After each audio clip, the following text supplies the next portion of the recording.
That's when that real dog come out. It's where I think the real truth comes out, because I think there are a lot of people who are very talented who can make it there. There are very few people who can deal with the pressure and the stress that happens when we're there.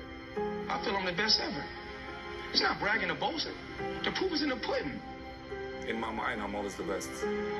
I am the greatest fighter of all time. And when I hit you with a hard right hand, you will fall. You gotta win tomorrow. You gotta win right now. If you're passionate about what you're doing, keep going, keep believing, reach for the stars. Everything is always impossible until someone does it. Maybe it has never been done before. That's perfectly fine with me. But I'm gonna do it. Never say never. Because limits, like fears, are often just an illusion. Hungry dogs run fast. And let the big dogs eat. If you look at the greats in any walk of life, the greats do things when they don't always want to. And that's the separation. It means you have to be more disciplined than not disciplined.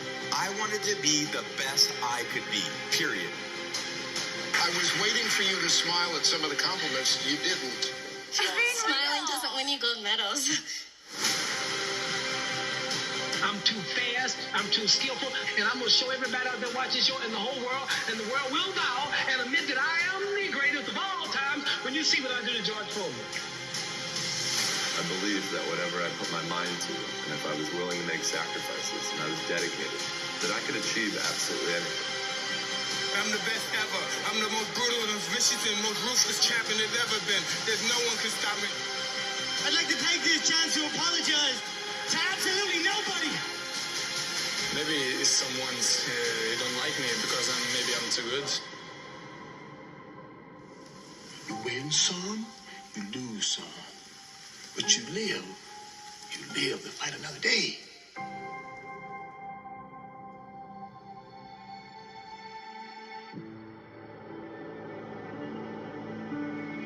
And I've always believed like I'm the Michael Jordan of this industry. When I'm on the air, I'm the one that will make you want to hear from me. I don't care who I'm on the air with. I don't care who it is. It does not matter to me. By the time I finish speaking, I am the one that you're going to want to listen to. That's my attitude.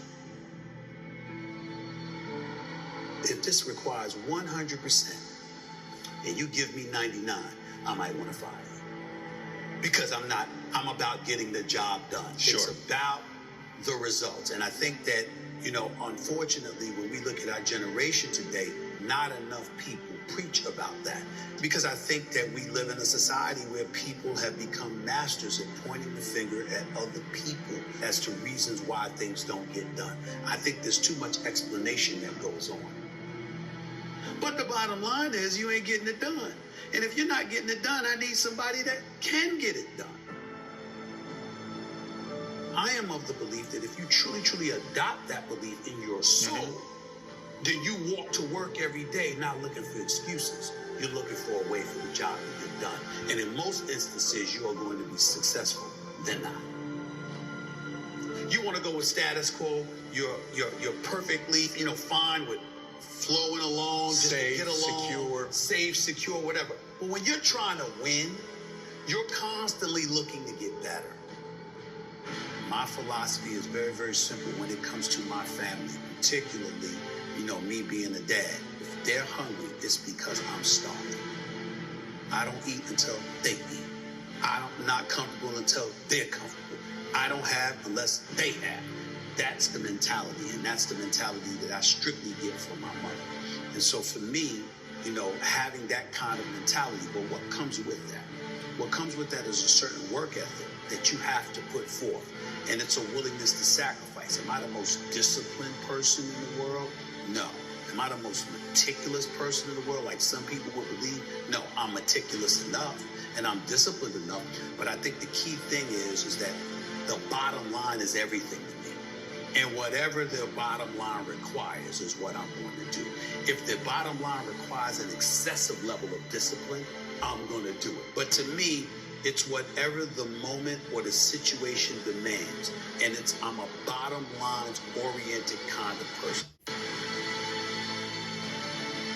You don't assume that opportunities are waiting for you. You know obstacles are standing in every door. And so that challenge that you have to embrace and you have to deal with, that's hard to deal with when you have achieved. You don't work hard to play hard. You work hard to have the ability to play when you want to. But there's a difference. You handle your responsibilities first.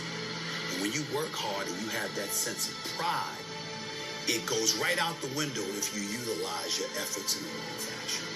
But when you do what's right, and it's based off of that effort that you put in, then you feel good about it because you took care of your responsibilities. Then you can go play. And I was not always confident. There's no doubt about that. I've always had my insecurities. What I firmly believed in was, as it pertained to me, is that I always worked hard. I was never lazy. I was always somebody that believed in hard work. Betting on yourself is believing in you. Knowing who you are, what you're worth. Having an idea about it anyway. And willing to work towards that, to validate that reality. That's betting on yourself. It's your job. And if you can't do it, you scratch, claw, and even die trying.